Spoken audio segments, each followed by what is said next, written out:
dalam hal ini tentang sifat kewalian itu tidak dimonopoli bagi orang-orang yang beragama Islam.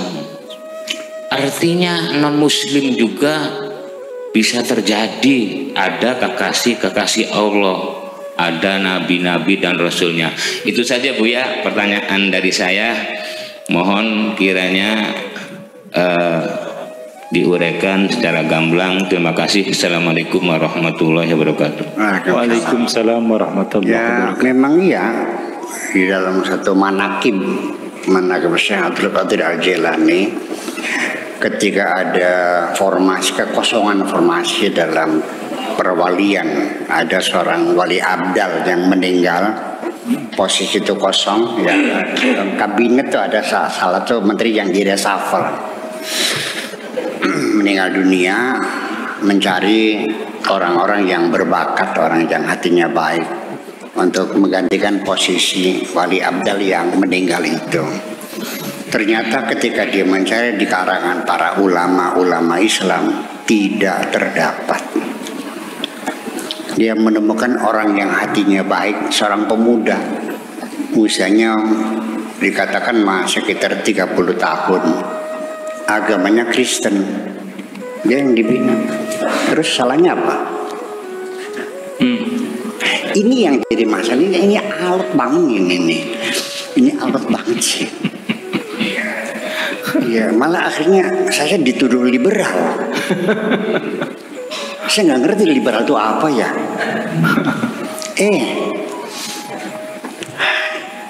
Kamu jangan mengklaim hanya kamu yang benar, yang lain salah. Silakan Anda memastikan masuk neraka, mangga. Memastikan, saya yakin masuk neraka, mangga, silakan. Saya doakan mudah-mudahan jadi kenyataan. Kalau ternyata tidak, ya bongkar siapa? Ya salah Anda. Silakan Anda meyakini masuk surga, tapi jangan memastikan orang lain masuk neraka. Neraka, surga itu hak prerogatif Allah. Kenapa sih susah banget nih? Kamu terlalu meyakini bahwa nanti yang masuk surga hanya orang yang beragama Islam, betul nggak? Non Muslim masuk neraka semua. Oke, saya hitung. Orang Islam yang kau jamin masuk surga, nanti yang masuk itu 1/73. Dari umat Islam, sealam dunia manusia ini, yang masuk Islam hanya orang Islam saja. Orang Buddha, Hindu, Katolik, Protestan, Sunda Wiwitan dan sebagainya, neraka semua. Berapa persen orang Islam di dunia? Kecil, minoritas, betul kan? Betul. Nah, oleh Nabi itu, sataftariqu ummati ila 73 firqatan kulluhum finnar. Orang Islam nanti akan terpecah menjadi 73, semuanya neraka semua. Ilal wahidah. Dikit banget ya. Jadi sudah minoritas orang Islam ini. Kemudian juga yang masuk surga minoritas. Jangan-jangan kamu sendiri masuk surga. Neraka semuanya. Kenapa sih tidak kau serahkan kepada Tuhanmu? Allah yang mengatakan innallaha yafsilu bainahum yaumal qiyamah. Allah yang menentukan siapa yang masuk surga, siapa yang masuk neraka. Itu tidak sekarang, nanti di hari kiamat. Gimana sih? Nggak mau. Anda tidak mau menyerahkan pada Allah. Anda ingin memaksakan sendiri. Aturan Anda paksakan kepada Allah gitu. Saya mau nanya, Kargus itu ponakannya kamu atau menantu? Iya, terserah Allah. Kalau saya boleh mengatakan, mohon izin, kamu juga belum tentu masuk surga.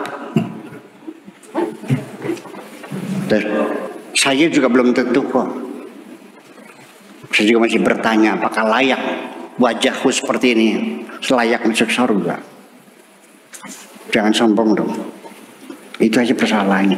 Jadi kalau ada orang agamanya non muslim, bisa nggak jadi wali?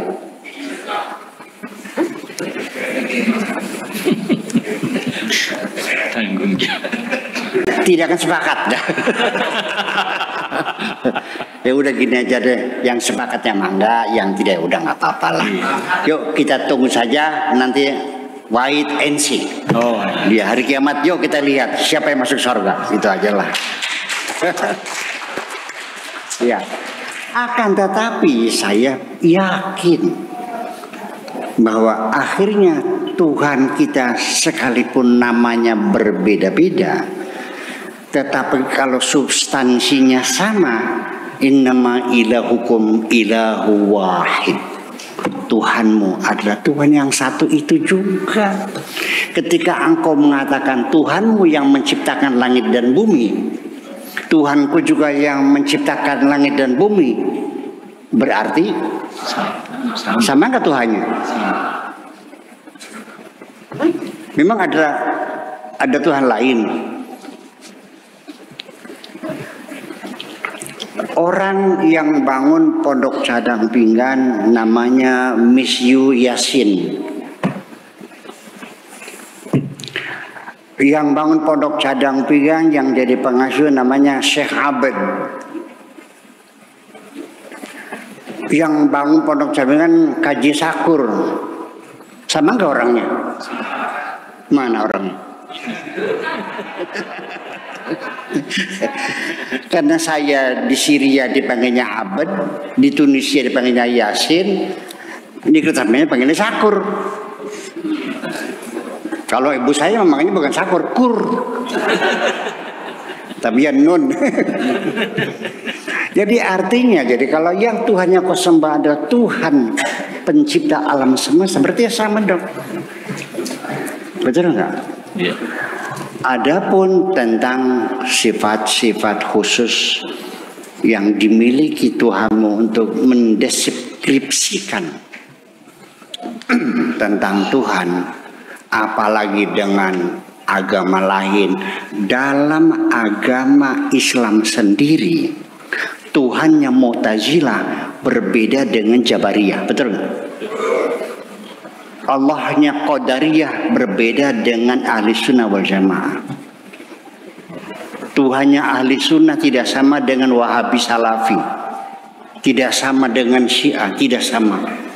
Berbeda-beda Tuhannya. Mu'tazilah orang Islam bukan?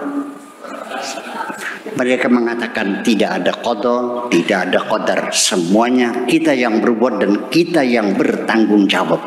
Tidak mungkin Tuhan memastikan kita kafir dan Tuhan menghukum kita karena kafir.